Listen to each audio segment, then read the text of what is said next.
On frappe et on rentre. On pousse la porte. Bon, on attend un tout petit peu, encore quelques minutes, et après on y va. Vous pouvez commencer là, non? Oui, on est à peu près... Alors, 5 minutes. Oui, oui, oui. Alors, du coup, on va enlever ça, réduire. Hop. Bon, allez, c'est parti. On fait comme dans la vraie vie. On y va. Alors, déjà, je souhaite la bienvenue à tous les participants qui sont connectés, qui sont derrière leur écran. Et je leur souhaite la bienvenue à cette rencontre en ligne donc avec Beata Oumoubiéyi-Mérès pour son livre Tous tes enfants dispersés, paru aux éditions Autrement en 2019. Et d'ailleurs, comme on a un écran, ah ben non, sur le fond, on ne voit pas le livre, mais enfin, il est derrière moi, il est sur l'image, donc tout va bien. Et d'ailleurs, j'imagine que vous l'avez tous en main. Alors, si nous sommes ensemble ce soir, c'est que Tous tes enfants dispersés a reçu samedi dernier, 5 décembre 2020, le prix des racines et des mots, fondé en 2014 par Monjuji et décerné par les amis de la librairie internationale VO à Lille. Ce prix de lecteur, dont le jury était présidé cette année par le lauréat 2019, Yaria Bellaskri, récompense chaque année un livre qui traite de la littérature de l'exil et du questionnement identitaire. Je vous rappelle que si la rencontre de ce soir est en ligne, la signature de samedi prochain 12 décembre de 16h à 19h se fera en présence de l'auteur à la nouvelle librairie internationale VO au 66 rue Gustave Delory à Lille. Notre échange de ce soir est en mode webinaire, ce qui signifie que vous pouvez poser vos questions en cliquant sur le questions-réponses en bas de l'écran et que je les poserai à Beata dans ma voix à la toute fin de cette rencontre. Alors, pour l'heure, Beata Oumoubiéyi, dans quel état d'esprit êtes-vous quelques jours après avoir reçu ce prix? Je suis toujours aussi ravie que samedi dernier. Comme j'ai eu l'occasion de le dire lors de sa remise, c'est un prix qui me touche particulièrement parce que c'est un prix lillois et que Lille a été ma terre d'accueil quand je suis arrivée en France, puisque j'ai été accueillie par une famille du nord de Lille. Voilà. Donc, vous êtes Donc dans un pôle. j'ai hâte de pouvoir venir rencontrer les lecteurs et les lectrices à la librairie internationale VO. Oui, et d'ailleurs, on vous attend, de pied ferme. Alors donc, vous êtes née Tutsi à Butare, au Rwanda, dans les années 80. C'était pas le bon lieu et pas le bon moment pour une enfance sereine. Et justement, vous venez juste de l'évoquer, la sérénité, c'est dans une famille du Nord que vous l'avez trouvée en 1994. Donc, le Nord et l'île a un impact particulier sur votre vie. Oui, quand je survis au génocide à l'âge de 15 ans, en 94, au génocide des Tutsis, j'arrive dans le Nord, dans une famille qui habitait à l'époque à Lomprey, je me rappelle, chez Chantal et Bernard Blondel qui m'ont accueilli, qui me connaissaient déjà parce qu'ils étaient venus au Rwanda dans les années 80. Et ils me parrainaient déjà et quand ils ont su que j'étais encore en vie, ils ont dit qu'ils m'accueillaient bien évidemment. Voilà, donc ça a été la rencontre s'est faite doucement puisque je suis arrivée en été. Le nord, je ne l'ai connu, le nord du froid, je ne l'ai connu que plus tard, arrivée en été, avec un accueil très chaleureux, très humain. Et ensuite, la reconnaissance de la France et dès le mois de septembre, j'étais dans un lycée. Là encore, c'était une marque de générosité puisque j'étais accueillie dans un lycée qui avait un programme pour recevoir des enfants venant de pays en guerre. J'ai fait toute ma scolarité là-bas et notamment l'internat gracieusement à Beaucamp-Ligny, à Sainte-Marie de Beaucamp-Ligny. Donc j'ai eu par ces accueils, par la famille Blondel, par la famille Bétrémieux aussi, enfin plusieurs familles comme ça qui m'ont permis de me remettre de ce que je venais de traverser, et puis des belles rencontres et des belles amitiés que j'ai encore jusqu'à présent. Et que vous allez peut-être même retrouver samedi lors de votre passage à Lille. Alors, on va peut-être aller encore plus loin dans vos souvenirs. Est-ce que vous vous souvenez du premier livre que vous avez lu?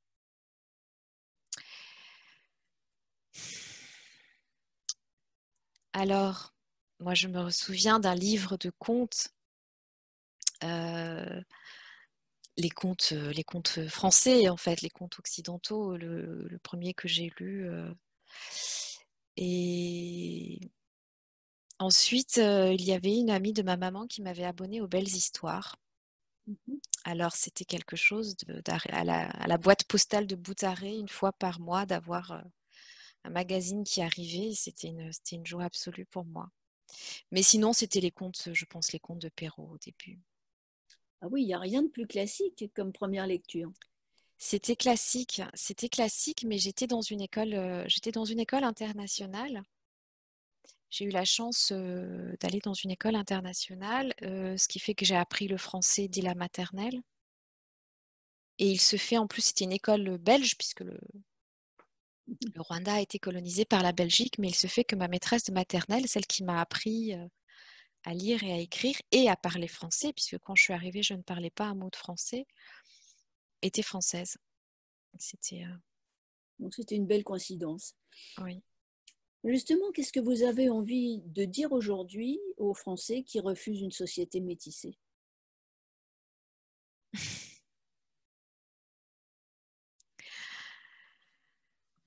Que leur dire? Que la société est déjà métissée. Moi, le racisme, je l'ai assez peu connu dans ces premières années dans le Nord. Est-ce que c'était un milieu particulier ou une époque? Je venais de le vivre poussé à son paroxysme dans mon propre pays. Et paradoxalement, les Hutus et les Tutsis ont la même couleur de peau, la même langue, la même culture, la même religion.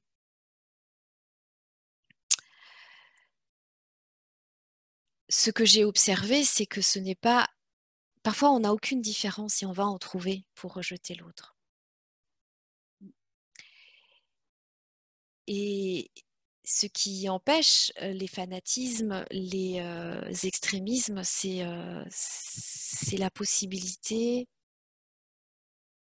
d'exercer son libre arbitre et sa pensée, et non pas d'être manipulé, récupéré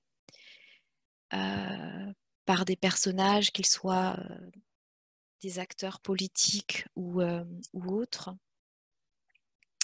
qui vont monter les populations les unes contre les autres.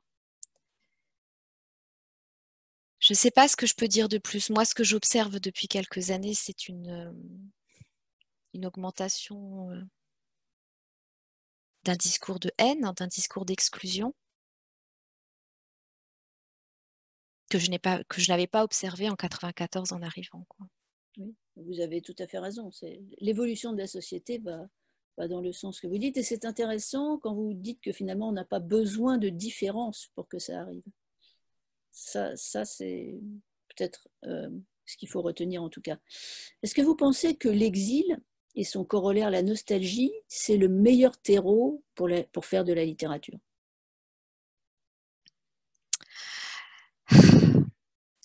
Ça, j'ai souvent entendu dire il faut qu'il y ait eu de la souffrance pour créer. Et je crois que non. Je pense que la souffrance, parfois, peut nous isoler quand elle est trop forte. Et qu'il y a des gens qui sont parfaitement heureux, qui peuvent produire une très belle littérature. ce qu'il y a, c'est que l'exil amène une solitude qui, elle-même, en tout cas c'est une expérience que j'ai eue, qui peut amener à vouloir comprendre, raconter et trouver dans les livres ou dans la lecture, parce que moi je ne dissocie pas l'écriture de la lecture. Je suis toujours surprise des gens qui écrivent sans avoir beaucoup lu ou sans lire du tout ou sans lire les autres. Et pour moi, je sais que j'ai pensé, avec un E et avec un A, j'ai pensé mon exil grâce à la littérature. Et concrètement, ce qui s'est passé, c'est que étant métisse, j'ai grandi dans un pays où les gens me considéraient, me renvoyaient une extranéité en me disant « tu es une blanche ».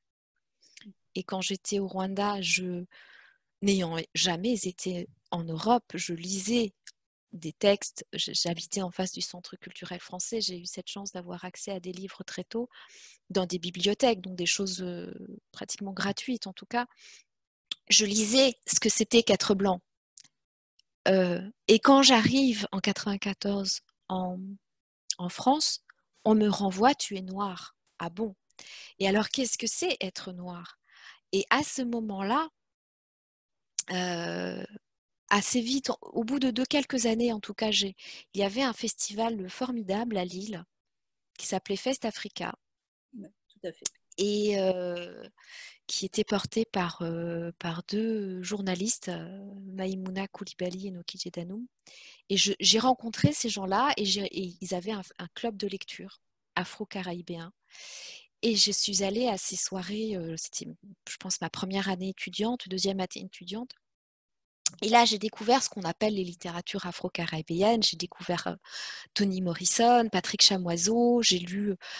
Et j'ai compris ce que c'était qu'être noir dans le regard de l'occidental. Et quelque part, peut-être que l'exil amène d'abord par cette extranéisation à aller lire des choses qui vous expliquent, et à un moment donné, en lisant, en écrivant, c'est ça. On lit et puis à un moment donné, on se dit tiens, ben moi, je vais peut-être aussi raconter mon expérience personnelle et rencontrer d'autres voix comme ça. Mais ce qui est intéressant, c'est qu'il vous a fallu passer par la littérature, donc du coup afro-caribéenne, pour comprendre le regard qu'on portait sur vous. Oui, parce que quelque part, il y a dans la rencontre de l'autre, on est rempli de représentations. Ça, c'est quelque chose. Moi, j'ai beaucoup travaillé dans des associations et notamment d'associations contre les discriminations ou de santé, et on est convaincu de connaître l'autre parce qu'on a des représentations. Parce qu'il y a un impensé très fort. Et par rapport à l'étranger, on parlait de racisme, il y a un impensé très fort. Et l'impensé français, par exemple, est un impensé aussi, un impensé colonial. Il y a des choses qu'on va voir dans l'autre, que l'autre n'a aucune idée qu'on voit ça en lui. Des représentations par rapport à l'Afrique, par exemple, qui sont extrêmement simplificatrice. On m'a dit est-ce que tu parles africain? et je ne m'en suis pas formalisée à ce moment-là parce que je comprends de plus en plus qu'il y a il y a eu beaucoup de clichés, il y en a encore énormément. Il y a eu énormément de clichés qui ont été racontés par rapport à ce qui s'était passé au Rwanda. On parlait de races antagonistes, de gens qui s'entretuaient depuis la nuit des temps. On parlait des Hutus, des Tutsis, vraiment comme de... Et comme je vous dis, on avait la même langue, la même culture, la même religion. Ce n'étaient pas des vraies ethnies. Elles ont été construites en tant qu'ethnie au moment de la colonisation belge. Et je n'avais tellement pas conscience de tout ce que les gens pouvaient voir en me voyant.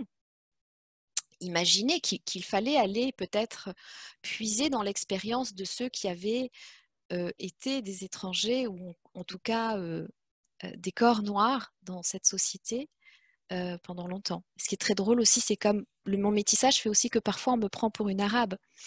Et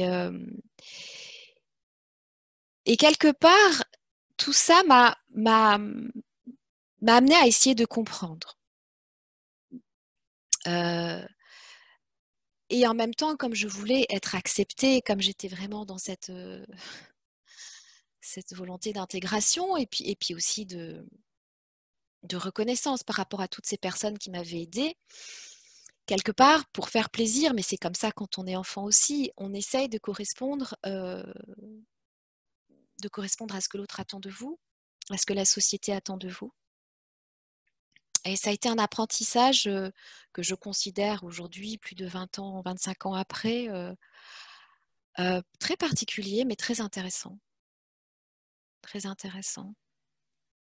Alors donc, pour en revenir à votre livre, Tous tes enfants dispersés, il ne s'agit pas d'un témoignage, encore moins d'une autobiographie, ni d'une autofiction. Il s'agit d'une fiction, et vous le revendiquez haut et fort. Alors pourquoi? Expliquez-nous.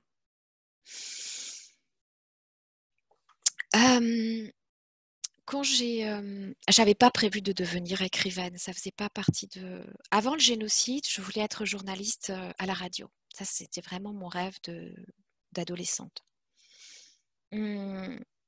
J'arrive en France, je me rappelle, j'ai passé beaucoup de temps au CDI au lycée. Et la première année, il y avait le programme de Reporters sans frontières, le bilan annuel de 1994.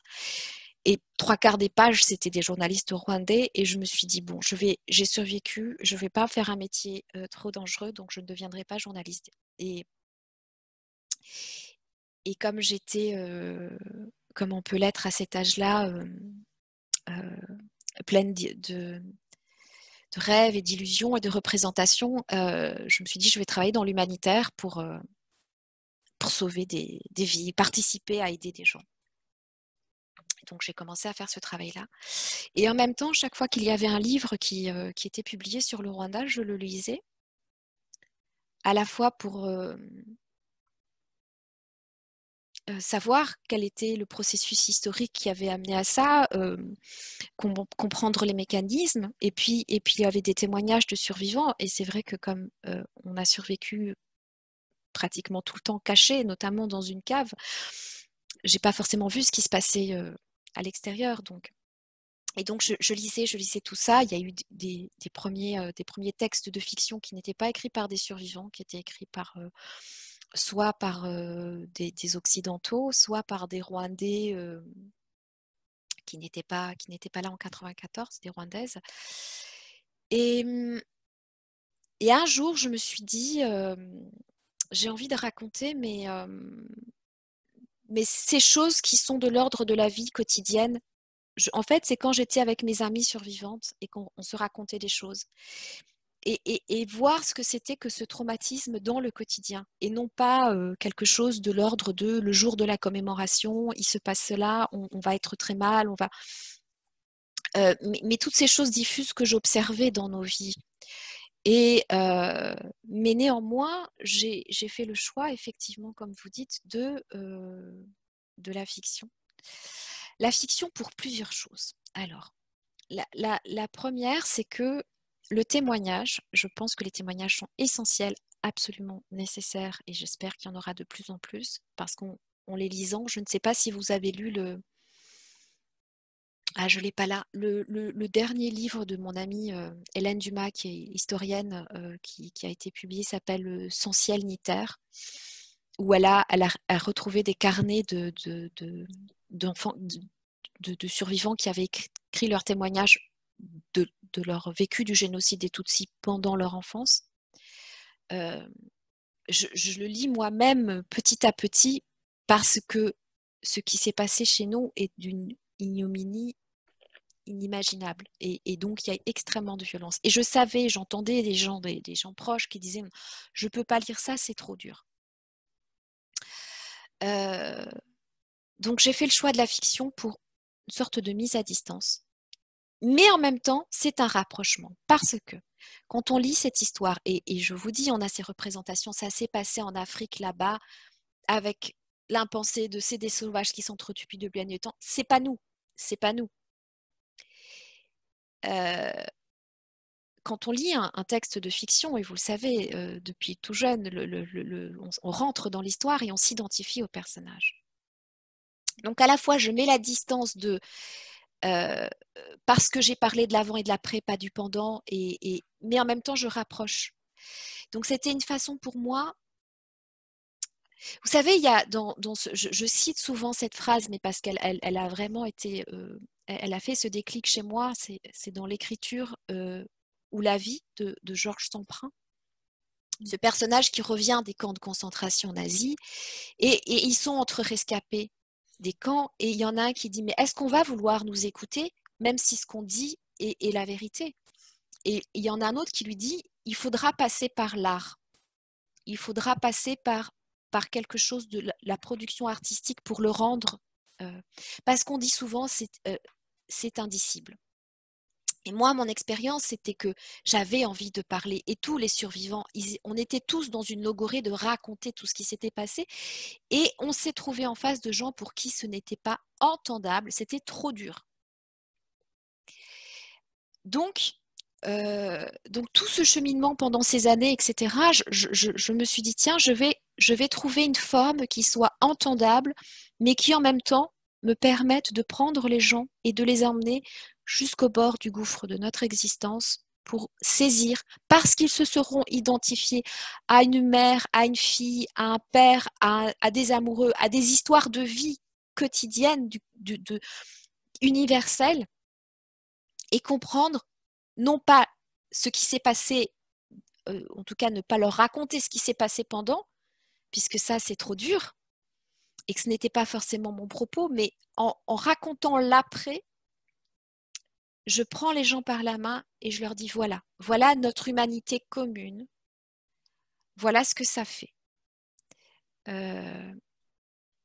Et donc le choix de la fiction, c'était ça, c'était une mise à distance et en même temps un rapprochement. Et aussi quelque part, le choix que j'ai fait par exemple au début d'écrire des nouvelles, c'était de dire il y a plusieurs histoires, il y a autant d'histoires que de personnes. Ne nous caricaturez pas. J'ai déjà entendu des gens lire un livre d'une femme africaine, enfin rien que récemment, on a l'impression que toutes les femmes du Cameroun sont mariées de force. Enfin, cette caricature, ils croient que... Mais non, en fait.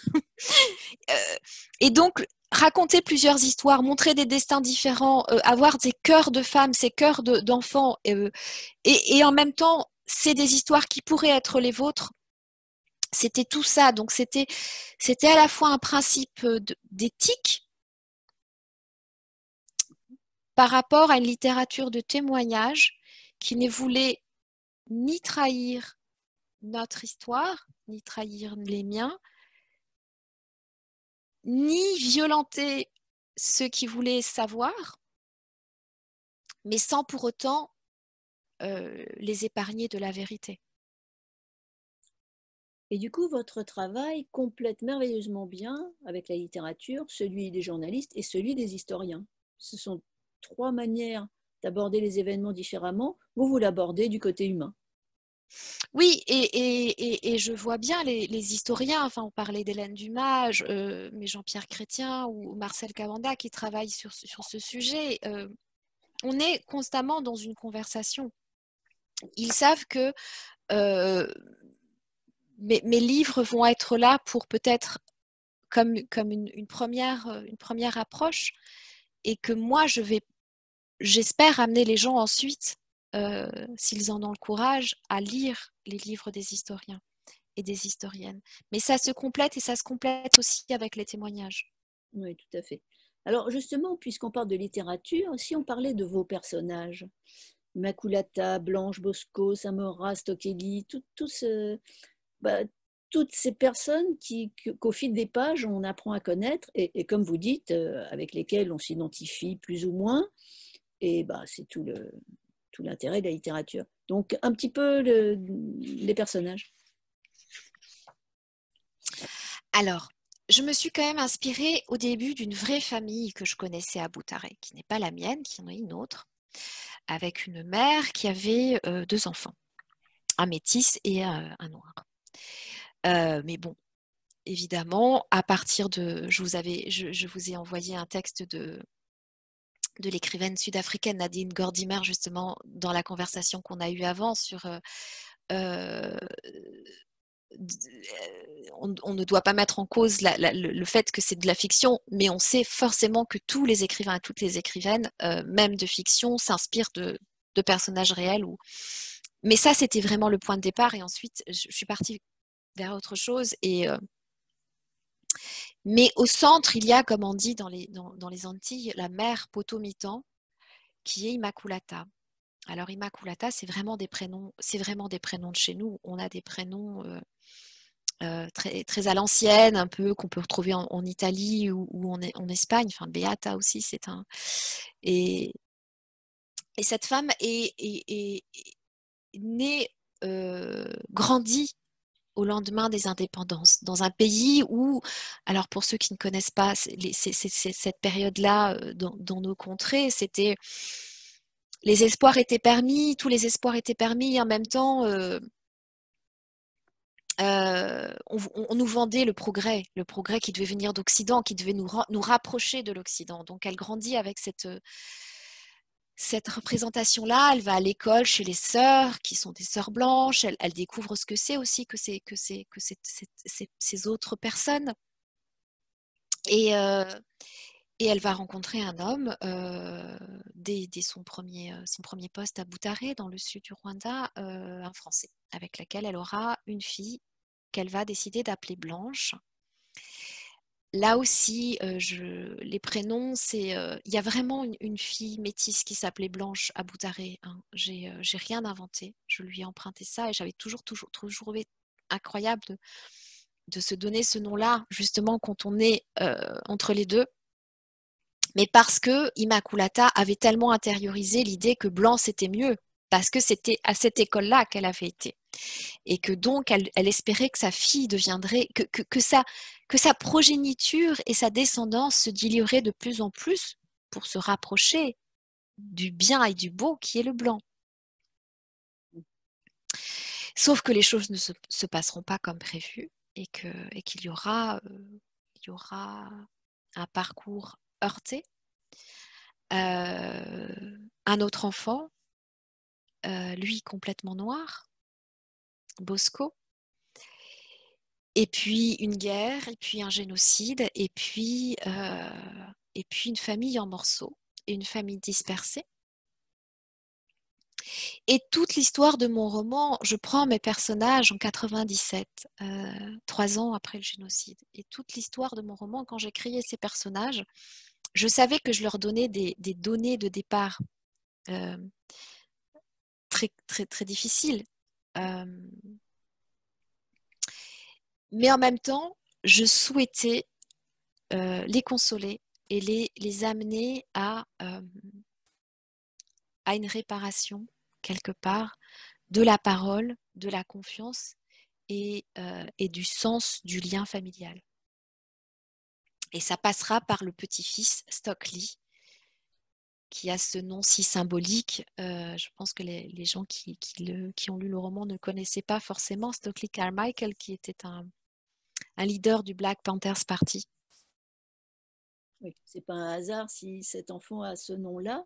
Alors justement, moi j'ai l'impression que dans tout votre roman, c'est l'affirmation de la résilience qui est importante, cette résilience qu'on n'attend plus et qui, évidemment, on ne va pas le révéler pour tous ceux qui n'auront pas lu le livre encore, mais voilà, elle arrive à la fin, après tout un parcours, toutes ces personnes ont été chahutées, enfin plus que chahutées par la vie, mais il y a un fil rouge comme ça qui est cette résilience qu'on finit par voir arriver. Alors, ce mot de résilience, je vais vous fâcher. Vous ne l'aimez pas. Mais je ne peux plus l'entendre. Bon, alors... non, mais je vais vous expliquer pourquoi. Je vais vous expliquer pourquoi. Il avait beaucoup de sens quand il a été importé par Cyrulnik, étant donné son parcours à lui aussi. Mais aujourd'hui, tout doit être résilient. Et on est dans une société, j'ai l'impression, d'impératif à la résilience. Et moi, d'où je parle, vous savez, le texte de Virginie Despentes, King Kong Theory, qui dit « Je parle depuis… tenez, je l'ai là. Je parle depuis… J'écris de chez les moches, pour les moches, les vieilles, les camionneuses, etc. » Moi, j'écris depuis de chez les fracassés, de chez les non-résilients, en fait. Mais j'avais envie que ces personnages-là réussissent, y parviennent. Mais je suis toujours en train de dire, oui, eux sont résilients. Et encore, tout le monde n'a pas réussi. Ça a été extrêmement difficile pour Immaculata. Elle a quand même été muette pendant des années. Et le fils Bosco, lui, ne s'en est pas sorti.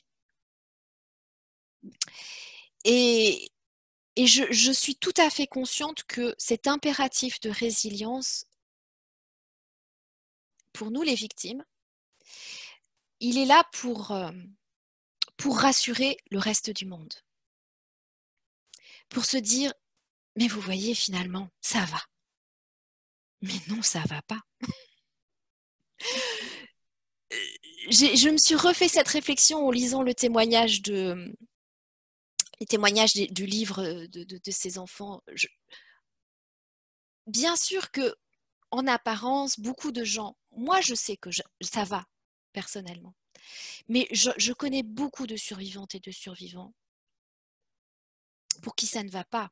Mais au quotidien, on arrive, on élève des enfants, on travaille, mais il y a une souffrance telle que ce mot de résilience, il faut l'utiliser avec parcimonie.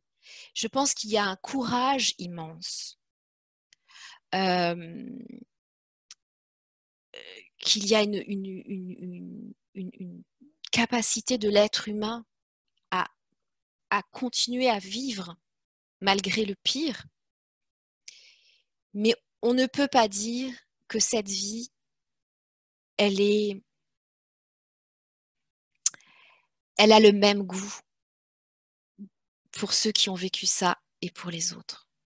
Il y a des cauchemars, il y a des dépressions, il y a des problèmes neurologiques, il y a des problèmes de santé incroyables chez les rescapés. Mais évidemment, je vois ça aussi tous les 10 ans, les 5 ans, on montre le Rwanda qui effectivement est un pays qui s'en est bien sorti, qui a réussi à construire, à refaire société. Mais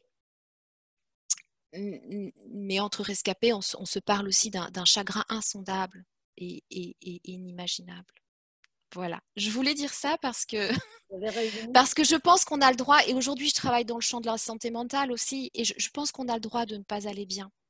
Et qu'on a une littérature aujourd'hui et tellement d'impératifs, de poncifs partout. Il faut être résilient, et la Terre doit être résiliente, les êtres humains doivent être résilients, les animaux doivent être résilients.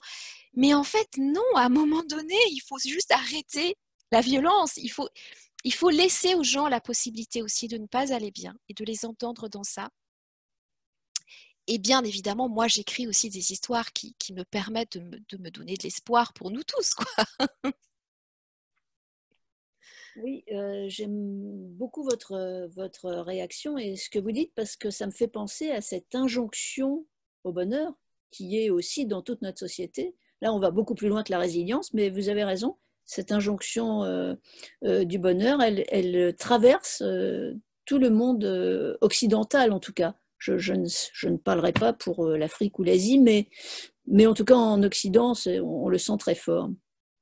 Il y a un de mes personnages qui dit comme ça, alors c'est dans les nouvelles, mais qui dit, dans ce pays, en fait, en Kinyarwanda, pour dire bonjour le matin, on dit waramutsis, qui veut dire as-tu survécu à la nuit?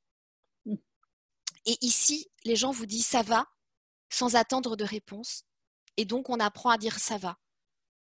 Mais faites un jour l'essai de dire ça ne va pas. Quelle est la possibilité pour l'autre d'entendre que ça ne va pas aujourd'hui. Et moi, j'essaye enfin voilà, j'essaye de dire, apprenez à écouter les autres et apprenez à entendre, si possible, que ça puisse ne pas aller et que ce n'est pas grave, mais qu'il faut pouvoir le dire et pouvoir l'entendre. Alors, dans ce roman, vous creusez la notion de paternité et de maternité. Enfin, en tout cas, j'en ai eu l'impression. Et moi, je me demandais qu'est-ce qui fait famille dans un monde explosé, quand il y a une catastrophe, ou voilà. Qu'est-ce qui fait famille au bout du compte?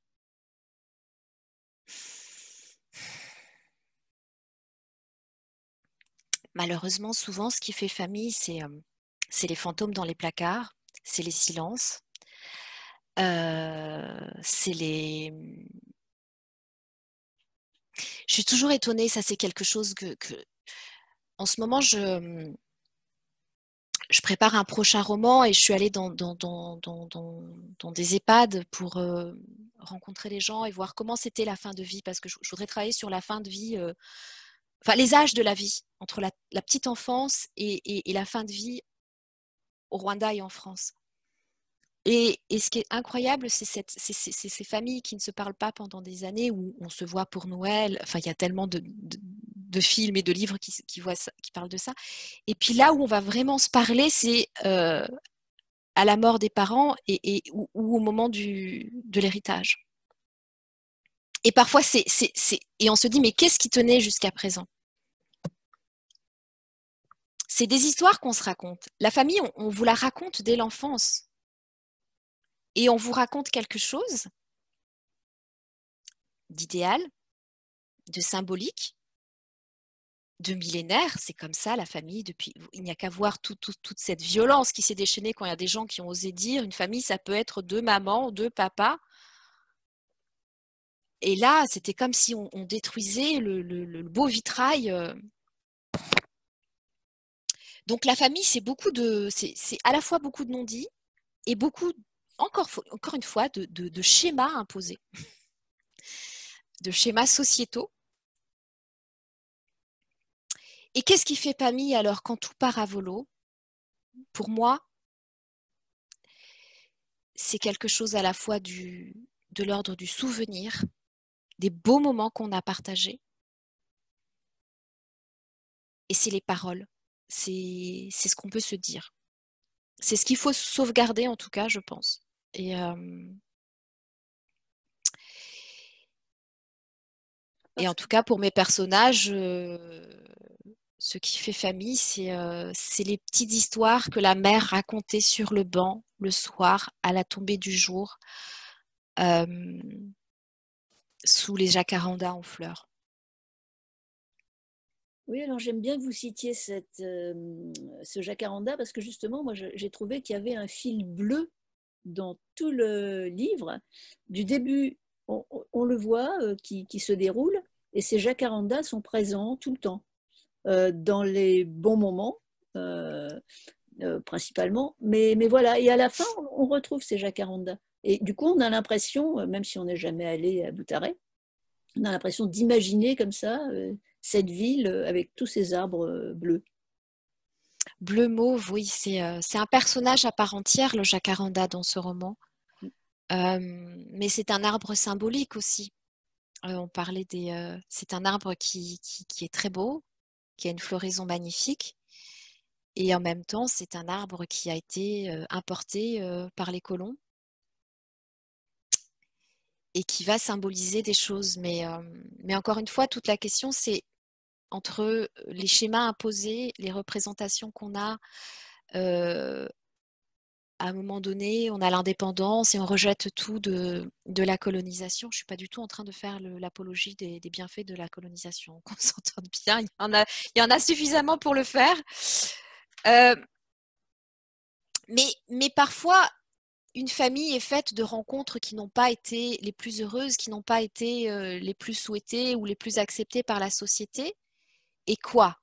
Alors on rase tout et non. Ce jacaranda symbolise l'idée que malgré toutes les blessures, malgré toutes les représentations, malgré tous les rejets qu'il pourrait y avoir, il y a la possibilité de tisser du lien, de remettre de la parole, de se parler. J'ai lu quelque part quelque chose ou alors je l'ai vu dans un documentaire. Quelqu'un qui disait il faut qu'on n'arrête pas de nous dire de tourner la page de la colonisation. On veut bien, mais encore faut-il l'écrire.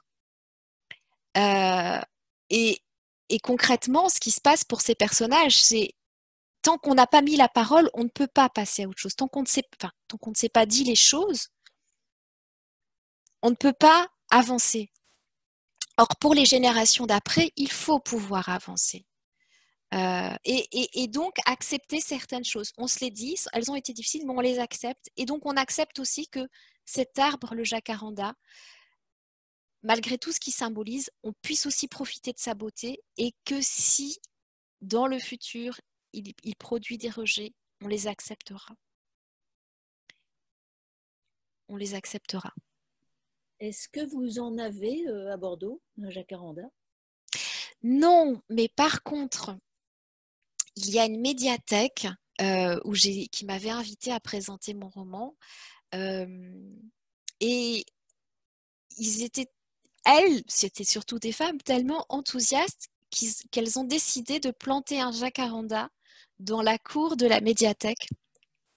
C'est dans le sud Gironde. Et ça devait être fait là au printemps. Et puis bon, il y a eu l'épidémie, mais ça n'est que partie remise. Donc il va y avoir le premier jacaranda planté à Bordeaux dans une médiathèque pour rappeler les jacarandas de Boutaré. Je trouve que c'est... Oui, c'est un beau symbole. C'est un beau symbole. Qui continue, effectivement. Mais il y en a en Europe, il y en a, j'en parle dans le roman, il y en a au Portugal en tout cas. Ça, j'en avais vu là-bas. Oui. Alors, Paul Celan a dit « Ton pays émigre partout, comme la langue ». Que signifie pour vous le terme de langue maternelle?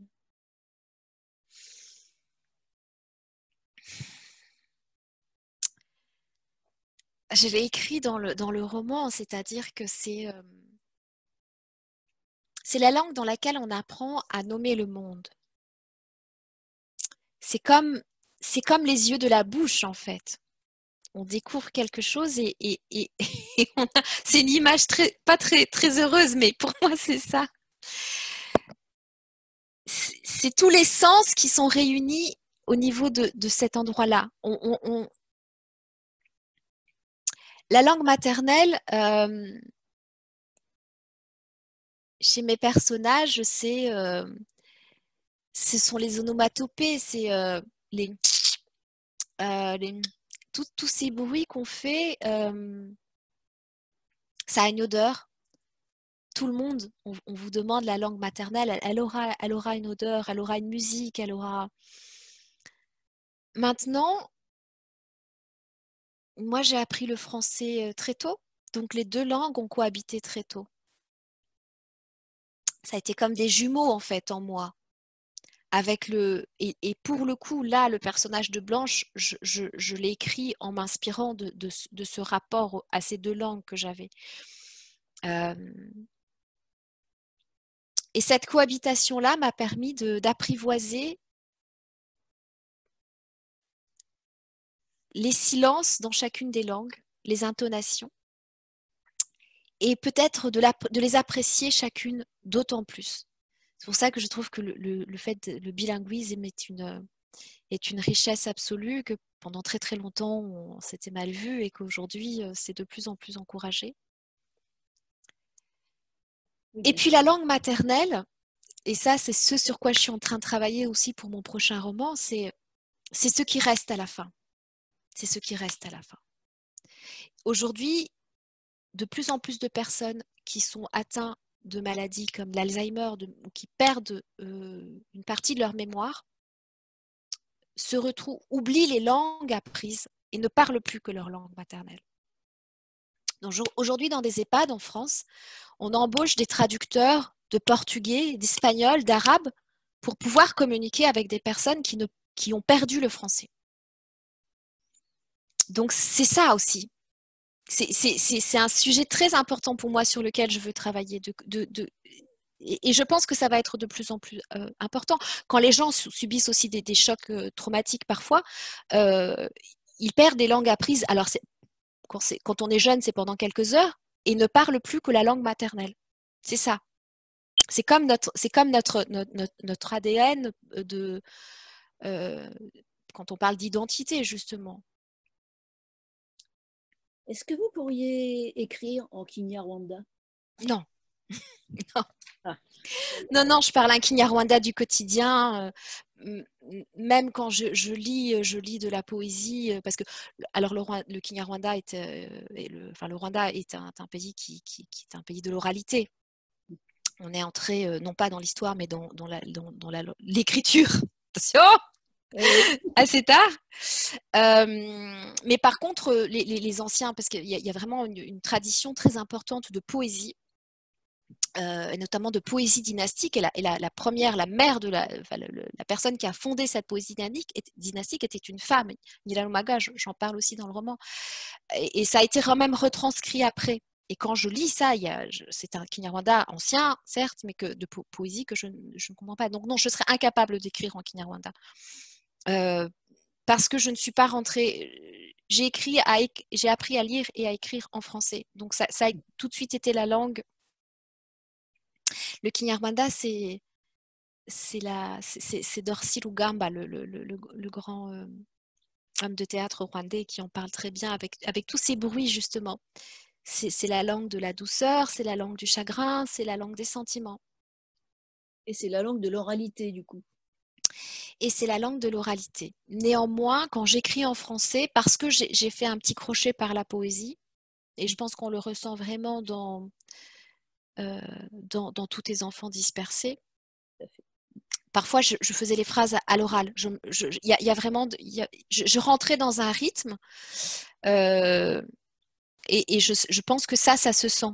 J'ai oralisé et j'aime bien ce terme qui est celui de Patrick Chamoiseau en parlant d'oraliture. En fait, ma langue à moi, c'est-à-dire ma langue d'écrivaine, c'est un mélange de mes deux imaginaires qui sont d'une part l'oralité rwandaise avec la poésie, mais surtout les contes, les imigani, les proverbes, et la littérature française et occidentale, pas que française d'ailleurs, parce que je lis aussi beaucoup de littérature étrangère et anglo-saxonne. Et donc, l'oralité et la littérature font ma langue d'oraliture, qui est un métissage. Et c'est bien le sens aussi de là d'où je parle, c'est ces deux choses-là. Et du coup, votre identité, ce sont vos deux langues et pas la langue française. Absolument. Ce sont vos deux langues. Vous êtes réellement bilingue. En fait. Comment ?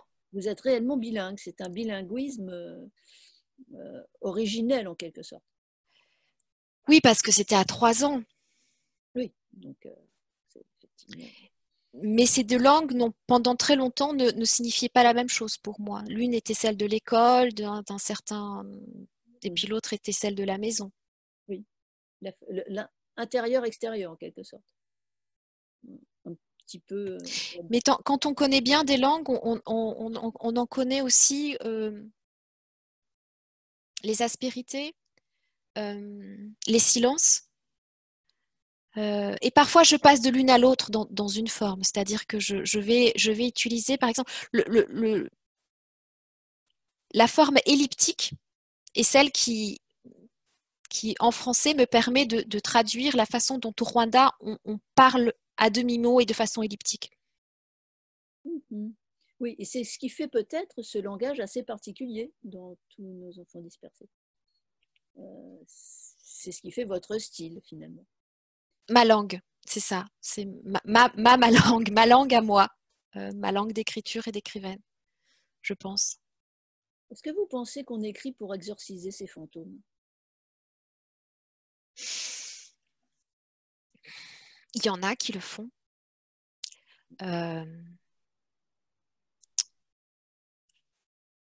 Mais c'est pas mon cas. et on ne va pas faire la même chose. En tout cas, moi, il a fallu que j'aille bien pour que je sois en mesure de parler, pour mettre cette distance et pour réfléchir à la langue, justement, que je voulais utiliser, à la forme que je voulais utiliser. Si j'avais été uniquement dans cette douleur à faire sortir, peut-être que je n'aurais pas été dans une démarche de littérature. Mais les fantômes ne sont pas forcément douloureux. Alors moi, les fantômes, je les apprivoise. Voilà, je me disais aussi. Mais j'ai entendu exorciser, sortir de soi, de s'en débarrasser, quoi, comme quelque chose qui nous pèse. Non, non, moi, les fantômes, j'essaye de les apprivoiser, en tout cas. Je pense que la poésie peut faire ça, c'est-à-dire c'est comme cette musique qui charme les serpents, ou qui amène les âmes à apparaître. C'est un jeu de... Oui, il faut charmer les fantômes et leur... On peut pas réparer les morts, mais on peut leur donner une place apaisée. Bien, ce que vous dites me fait penser à ce que disait Georges Perec. L'écriture est le souvenir de leur mort, mais l'affirmation de ma vie. Oui, alors Perec, je l'ai cité en plus en exergue de Tous tes enfants dispersés, puisqu'il y a un extrait de W ou le souvenir d'enfance. Mais Perec m'intéresse beaucoup, tout comme quelqu'un comme Aaron Appelfeld, l'écrivain israélien qui est mort l'année dernière. Justement parce qu'ils se sont vraiment posé la question de la forme à prendre pour raconter l'absence des leurs. Alors Pérec s'est passé par entre autres, par ce « eux » absent. Chez Appelfeld, c'est passé par une poésie, très forte poésie comme ça, justement, du témoignage poétique. Mais je vous rejoins tout à fait là-dessus. Et en même temps, c'est des gens qui ont été silenciés. Et moi, je m'intéresse beaucoup à la question de la silenciation des gens. C'est-à-dire que c'est pas juste on vous dit tais-toi. C'est comment. Alors pour moi, concrètement, mon rapport au français, ça a été que il a fallu pendant le génocide, pour ne pas être tuée, j'ai dit je suis française et la preuve, je ne parle pas Kinyarwanda. C'est ça qui m'a sauvé la vie. C'est que quand les tueurs sont venus, j'ai dit mon père est français, ce qui n'est pas vrai. J'ai dit je suis française, ce qui n'était pas vrai. J'ai parlé uniquement le français. Et quand ils parlaient en Kinyarwanda, je faisais semblant de ne pas comprendre et je demandais qu'on me traduise jusqu'au bout. Donc moi, l'élément qui m'a sauvée, c'est de renier ma langue maternelle. Appelfeld, quand ses parents sont tués, il s'enfuit, il vit dans les bois et ensuite il va être dans des familles d'Ukrainiens et il prétend ne parler ni l'allemand, ni le français, ni le yiddish. Il parle uniquement l'ukrainien qu'il a appris avec la bonne pour survivre. Les enfants qui ont été cachés comme Pérec, il ne fallait pas dire. C'est ce silence-là. Comment on survit à cause d'une silenciation? Jean Améry, il se réfugie en Belgique. Il fallait absolument pas qu'il parle l'allemand pour pas que les nazis comprennent que lui, il faut l'arrêter. Donc, devenir écrivain ensuite et se réapproprier la langue, c'est tout un processus de désilenciation. Et ça m'intéresse aussi aujourd'hui avec des personnages comme Stockley, des personnages à qui la silenciation, voilà, celle-là c'était la plus extrême, c'était dans des cas de génocide, mais comment une société va réduire au silence des pans entiers de leur corps sociétal. Ça a été les femmes pendant très longtemps. Aujourd'hui, ça peut être certaines personnes considérées comme marginalisé. Et comment la littérature permet de se réapproprier son récit et sa langue. Donc, on revient toujours à la langue et aux mots. Bien sûr. En fait. Pendant que nos participants réfléchissent à toutes les questions qui vont envahir mon question-réponse pour les questions pour Beata, une dernière question. Moi, je me demandais si vos racines, elles vous nourrissaient ou elles vous encombraient. Je vais vous répondre par cette belle phrase que j'avais, à laquelle j'ai pensé par rapport à ce prix des racines et des mots, qui est, alors je ne la connais pas par cœur, mais c'est dans un texte de Barbara Cassin, parlant de Hannah Arendt. Hannah Arendt, quand elle a fui aux États-Unis, c'était très compliqué pour elle parce qu'elle parlait l'allemand, l'anglais, elle n'a jamais vraiment, enfin, je sais pas, vu des interviews d'elle, l'anglais, ça n'a jamais été vraiment son. Et en parlant d'elle, elle disait, quand on fait, comment c'était ? Quand le seul patrimoine est la langue et qu'on en fait son métier, alors en fait, les racines deviennent aériennes. Oui, c'est beau. Et on peut tenir en l'air en harmonie avec des racines aériennes. Et je pense que c'est ce que j'essaye de faire. C'est-à-dire que cette langue, justement, faire de la langue, de sa langue, son pays,